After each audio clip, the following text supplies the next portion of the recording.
नारायणं पद्मभवं वसिष्ठं शक्तिं च तत्त्वपराशरं च व्यासं गौडपदं महान्तं गोविन्दयोगेन्द्रमतां श्रीशङ्कराचार्यमतास्य पद्मपादैः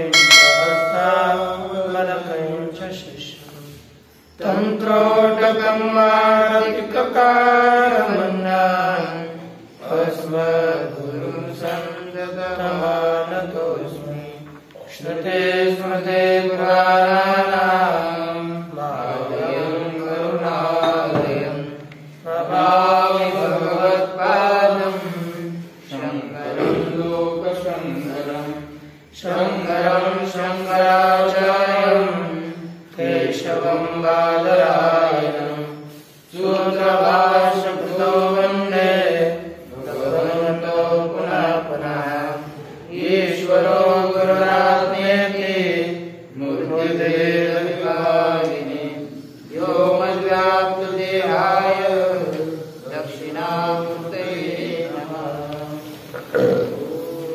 शान्ति शान्ति शान्ति। ओम भद्रं कर्णेभिर्याम देवा भद्रं पश्येमाक्षभिर्यजत्राः स्थिरैरङ्गैर्दृष्टवानुर्धनुर्भिर्व्यसेम देवैनं जलायुः स्वस्ति न इन्द्रो वृद्धश्रवाः स्वस्ति न पूषा विश्ववेदाः स्वस्ति न साक्षो अरिष्टरेवे स्वस्ति नो बृहस्पतिर्दधातु। ओम शांति शांति शांति। कुंडले श्री भगवान पांडुरंग परमात्मा श्री आदिगुरु शंकराचार्य श्री ज्ञानोबराय जगतगुरु तुकाराम महाराज श्री संत एकनाथ महाराज इत्यादि सब संतों की अलौकिक हेतु की अकारण करुण ऐसी कृपा से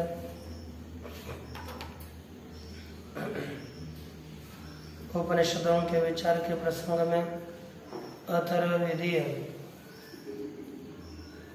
प्रश्नोपनिषद के अंतिम प्रश्न का विचार प्रचलित है। इसमें तीसरे मंत्र के ऊपर जो विचार प्रस्तुत किया गया उसका खंडन, सांख्य मतों का खंडन करते हुए यहाँ पर विचार आया 102 पेज नंबर। यहाँ पर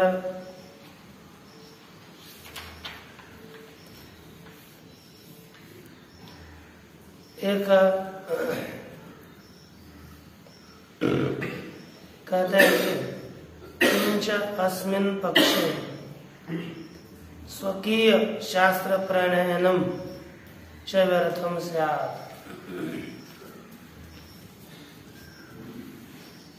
अपना शास्त्र प्रणयन है, अपना जो शास्त्र लेखन है वह शास्त्र प्रणयन, शास्त्र लेखन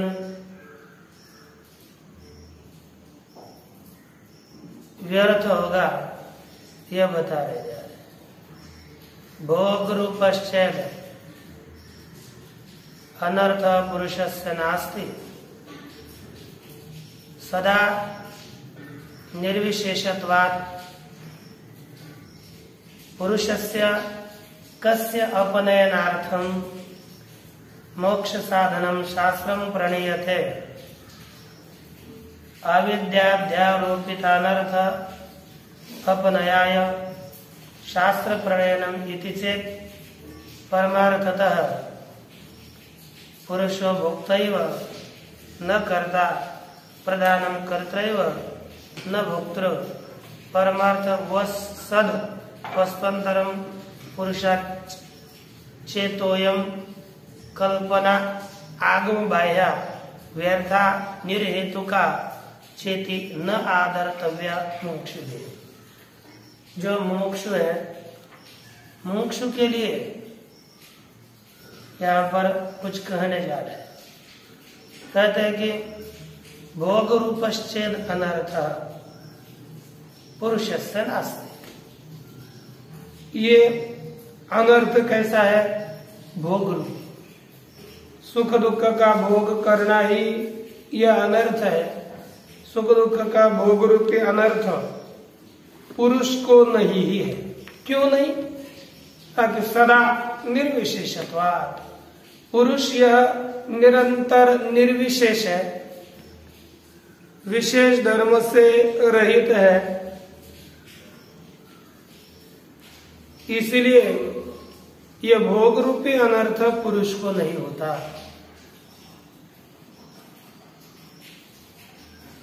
अर्थात पुरुष को अनर्थ है ही नहीं।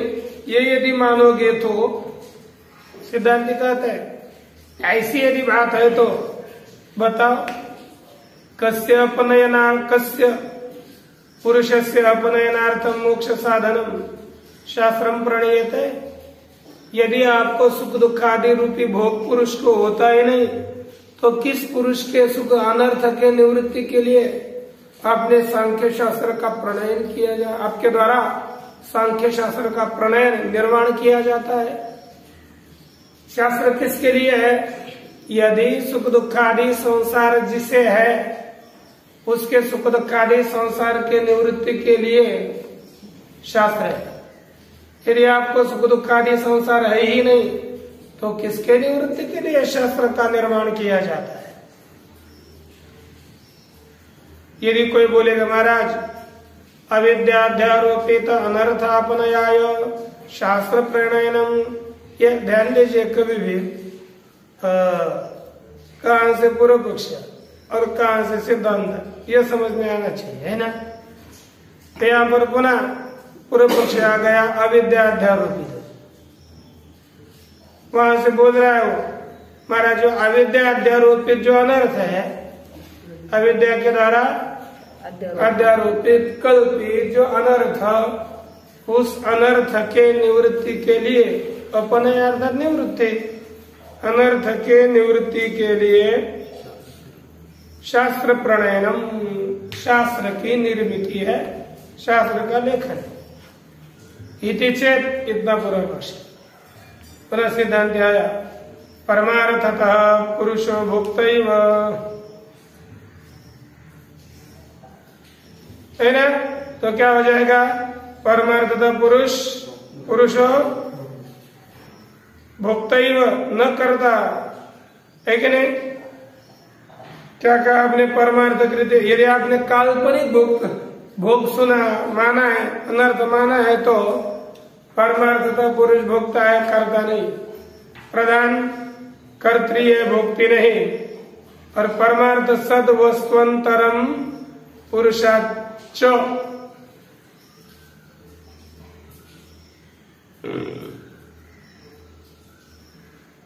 वह पुरुष कैसे है? परमार्थ सद वस्तुअंतरम, ये प्रधान कैसे? परमार्थ सद जो पुरुष है ना, उससे भिन्न है प्रधान।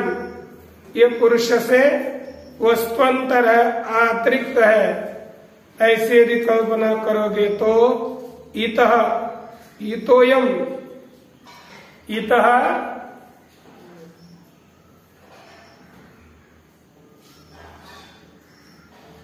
इतोयम से ना, चेतोयम, चेतीय,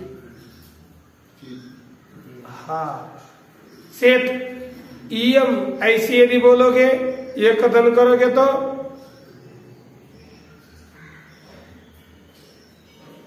कहते हैं इयम कल्पना आगम कल्पना आगम बाह्य। यह कल्पना कैसी है? आगम बाह्य है, वेद बाह्य है, शास्त्र बाह्य है, शास्त्रीय कल्पना नहीं है। और कैसे? व्यर्था, व्यर्थ है, निर्हेतु का, हेतु रहित है। इसलिए मुमुक्षु भी न आदर्तव्या, मुमुक्षु के द्वारा इस कल्पना का आदर नहीं करना चाहिए, ये छोड़ देनी चाहिए। जो अपने आप को मुक्ति के राह पर लेके जाना चाहता है, मुक्ति की प्राप्ति करना चाहता है, तब पुनः वह शंका करता है, महाराज आत्मैकत्व पक्ष, यदि आपका वेदांत मत में तो सभी आत्मा एक ही है, तो वहां पर भी निराश करने योग्य कोई बंद ही नहीं होगा, संसारी नहीं है, तो फिर आपके मत में भी तो शास्त्र अनर्थक है, ऐसी शंका करता है। एकत्वेपि शास्त्र प्रणयन आदि अनर्थक्यमिति चेत् जीव ब्रह्मैकत्व होने पर भी शास्त्र प्रणयन इत्यादि शास्त्र निर्माण इत्यादि अनर्थक ही है। यदि चेत ऐसा नहीं कहोगे तो उत्तर देते न अभावात, क्योंकि हमारे में कोई दोष नहीं है। अभावात अर्थात दोष अपादना भावात, टीका में लिखा हुआ सी का शब्द का अर्थात दोष का आपादन, दोष का देना, दोष देना ही हमारे मत में असंभव है, इसलिए हमारा शास्त्र वेदांत शास्त्र अनर्थक नहीं।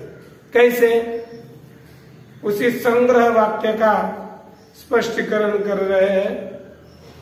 सत्सु ही शास्त्र प्रणेत्रादिषु तत्फलार्थीषु च शास्त्रस्य प्रणयनम अनर्थकम सार्थकम वा इति कल्पना स्यात्। कहते कि अरे शास्त्र प्रणेत्रादिषु सत्सु, शास्त्र की प्रणेता, प्रणेता अर्थात निर्माण करते होने पर, तत्फलार्थीषु और उसके फल की इच्छा आने वाले, शास्त्र के फल को चाहने वाले होने पर ही, दोनों शास्त्र के प्रणेता और उसके फल की इच्छा करने वाले जगत में लोग होने पर ही शास्त्र का प्रणयन अर्थात निर्माण अनर्थकम निरर्थक है अथवा सार्थक है, यह विकल्पना होती है, यह संशय होता है कि सचमुच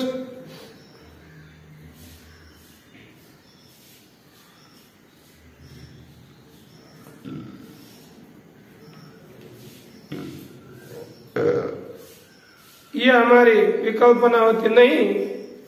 आत्मैकत्वे शास्त्र प्रणेत्रादय तत्व भिन्ना संते। देखो आत्मैकत्वे, आत्मैकत्व अर्थात जिस पर वेदांत मत में जीव ब्रह्म एकत्व है, आत्मैकत्व इस पक्ष में शास्त्र प्रणेत्रादय, शास्त्र के निर्माता इत्यादि तत्व भिन्ना, तत्व भिन्ना अर्थात शास्त्र के आत्मा से यह शास्त्र प्रणेत्रादि भिन्न नहीं है कि नहीं? न संति तदभावे एवं विकल्पना एवं अनुपपन्ना।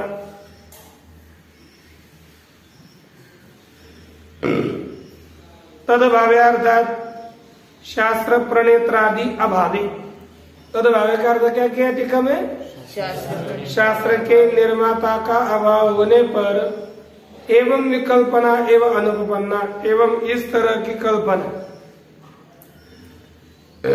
यह पूर्व में जो कल्पना की गई वह कल्पना ही अनुपन्न है, असिद्ध है।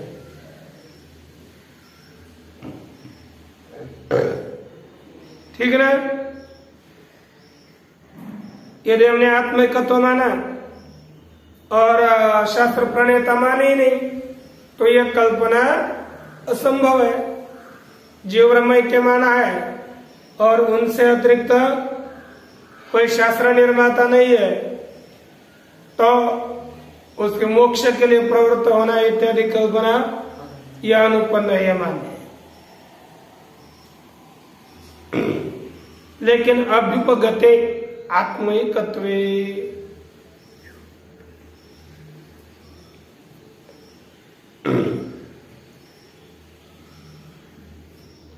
आत्मैकत्व, अभ्युपगते आत्मैकत्वे, और दूसरा विपक्ष कहा कि आत्मैकत्व मानने पर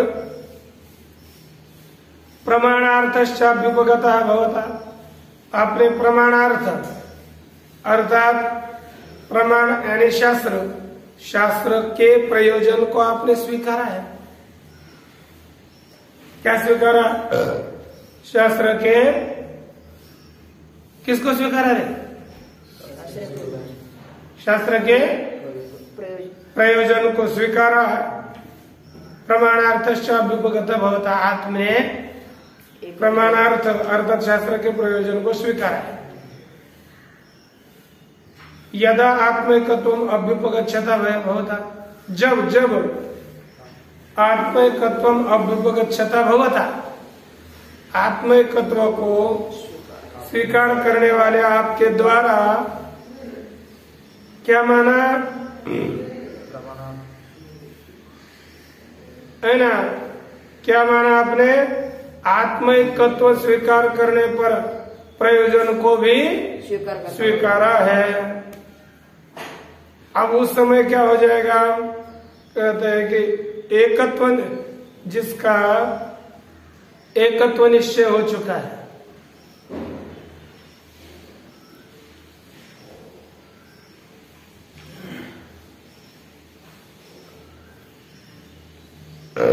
उसके प्रति शास्त्र अनर्थक कल्पना भाव, अर्थात शास्त्र जिसे आत्मैकत्व निश्चय हो चुका है ना, उसे शास्त्र अनर्थक ही है। ये तो श्रुति बताती है। तत्वज्ञानी को कोई शास्त्र विषय नहीं करता। जो अज्ञानी है उसे शास्त्र वारंवार बताता है, लेकिन तत्वज्ञानी के लिए शास्त्र किसी भी तरह का उपदेश नहीं करता। इसलिए कहा तद अभ्युपगमे च विकल्पानुपत्तिम आह।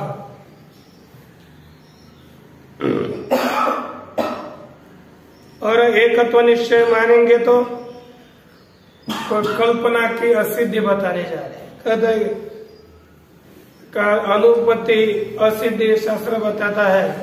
यत्र सर्वम आत्मैवाभूत तत्केन तम पश्येत्, जिस अवस्था में सब कुछ आत्मरूप ही हो गया, तब इसके द्वारा क्या देखा जाएगा? सब क्या हो गया?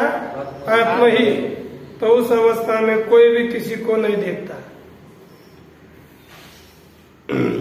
इसलिए शास्त्र प्रणयनादि अनुपपत्तिम च,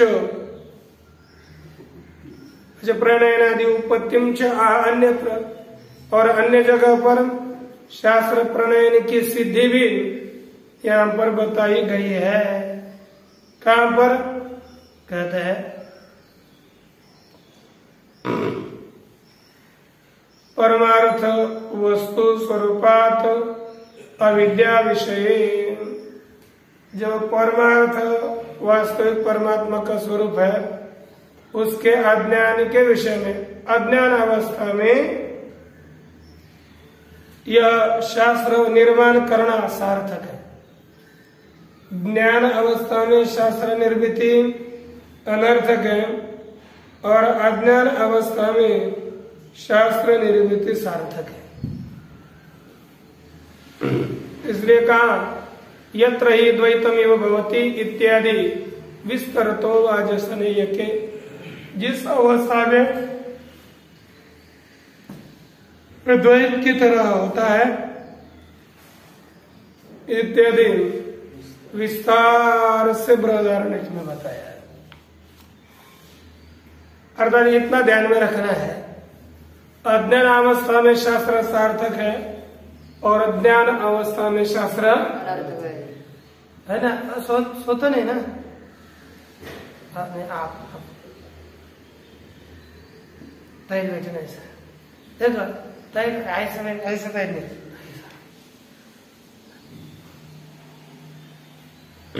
सहज। अब इसके विषय में कहते हैं ये दो विद्या है। अत्र च विभक्ते विद्या विद्ये परा परे इत्यादाउ एव शास्त्रस्य अतो न तार्किकवाद भट्ट प्रवेशो वेदांतराज प्रमाण भाव गुप्ते आत्मैकत्व विषय इति। अत्र च विभक्ते विद्या विद्ये परा परे, इसके विषय में पूर्व बृहदारण्य उपनिषद में थे, मुंडक उपनिषद के आरंभ में विद्या और विद्या अविद्या अर्थात विद्या पराविद्या और अविद्या हो गई अपरा विद्या, इन दोनों का विभाग किया गया इत्यादियों में शास्त्र का विभाग किया। अतः इसलिए न तार्किकवाद भट्ट प्रवेशो, तार्किकवाद करने में जो भट्ट किसे कहते पता है? योद्धा। भट्ट अर्थात योद्धा। तार्किक वाद, तर्क से वाद करने में जो भट्ट योद्धा, उन लोगों का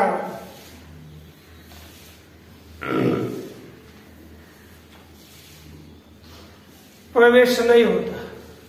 किसमें? कहते वेदांत राज प्रमाण भाव गुप्ते यह आत्मिकत्व विषय, जो वेदांत रूपी राजा,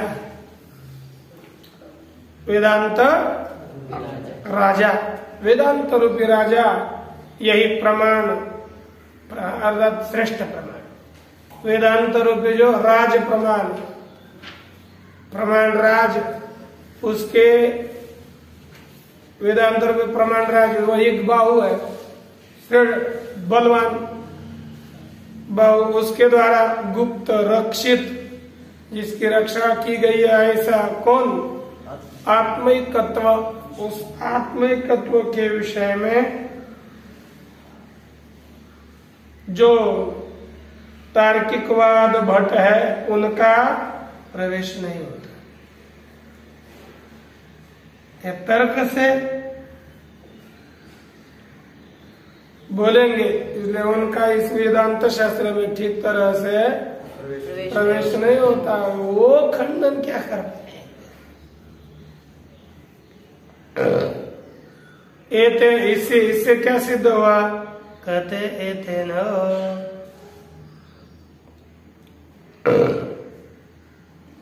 अविद्याकृत नाम रूपादि उपाधि कृत अनेक शक्ति साधन कृत भेदवत्वात् ब्रह्मण सृष्ट्यादि कर्तृत्वे साधनाद्यभावो दोष प्रत्युक्त वेदितव्य प्रयुक्त आत्मानर्थ कर्तृत्वादि दोषश्च।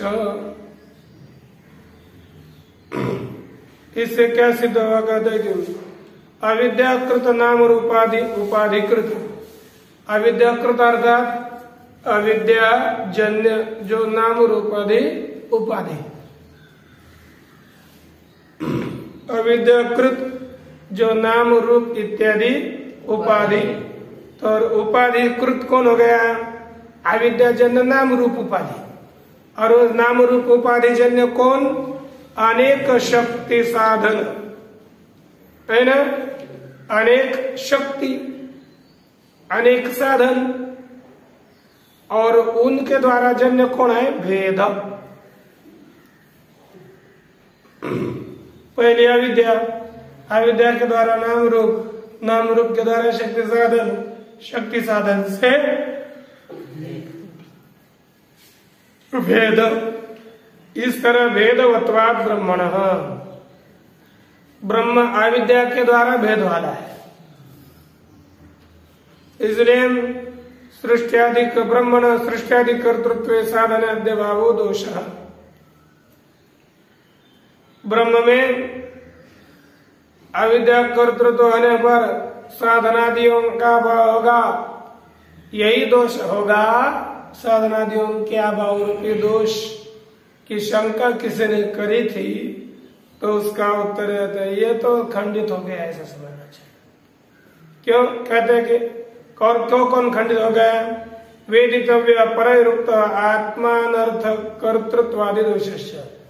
और दूसरों ने बताया हुआ आत्मानर्थ कर्तृत्वादि दोष, अपने में अनर्थ कर्तृत्व अर्थात जो अनर्थ है यह उसका कर्तृत्व इत्यादि दोष जो बताया गया उसका भी खंडन यहां पर किया गया। अब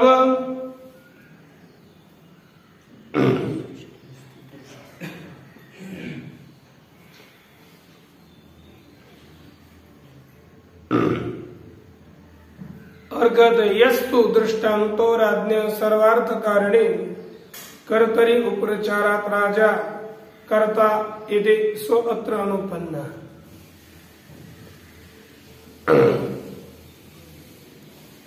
यह पूर्व में दृष्टांत पूर्वक पुरुष का ईक्षण, ये ईक्षण से प्रकृति ही लेनी है उसने बताया था, लेकिन कौन सा ईक्षण लेना है? मुख्य ईक्षण है, मुख्य विचार है कौन सा?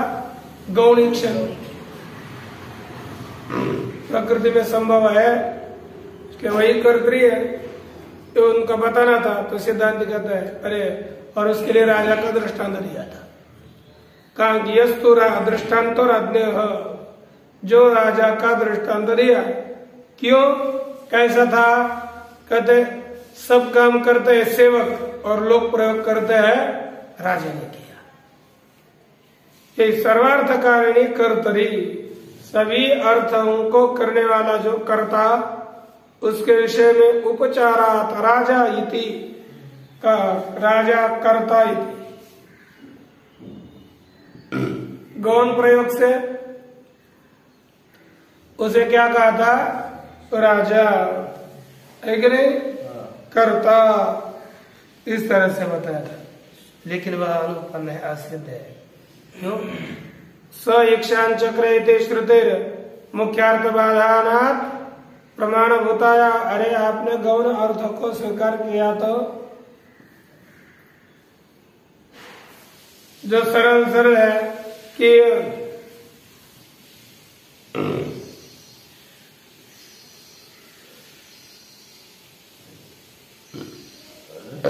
स ईक्षण चक्र, इसमें श्रुति के मुख्य अर्थ का बाद होगा। श्रुति का जो मुख्य अर्थ है विचार करना। यदि प्रकृति में प्रधान में आप कर्तृत्व मानोगे, ईक्षण मानोगे, तो मुख्य ईक्षण, मुख्य विचार जड़ प्रकृति में नहीं होता। किसमें होता है? चेतन में। और यहाँ पर कहा किसमें बताया आपने? प्रकृति में। तो प्रधान भूत जो श्रुति का मुख्य अर्थ है ईक्षण कर्तृत्व, उसका बाध होने से प्रमाणभूत जो श्रुति उसके मुख्य अर्थ का बाध होने से आप ये सृष्टि आदि कर्तृत्व में साधनादि अभाव अर्थ नहीं। यदि गौण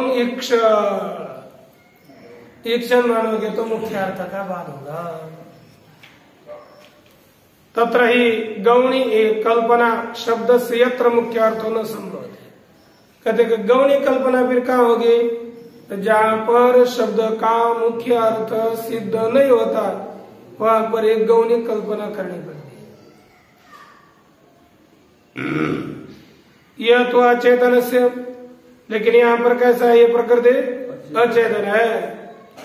मुक्त बद्ध पुरुष विशेषापेक्षा, जो मुक्त बद्ध पुरुष विशेष दोनों भी है। कोई मुक्त पुरुष, कोई बद्ध पुरुष, उसकी अपेक्षा से कर्तृ कर्म देश काल निमित्तापेक्षा कर्ता कर्म देश काल इत्यादि निमित्तों के अपेक्षा से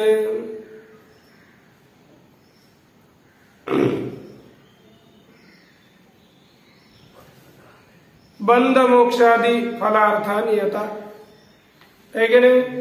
जो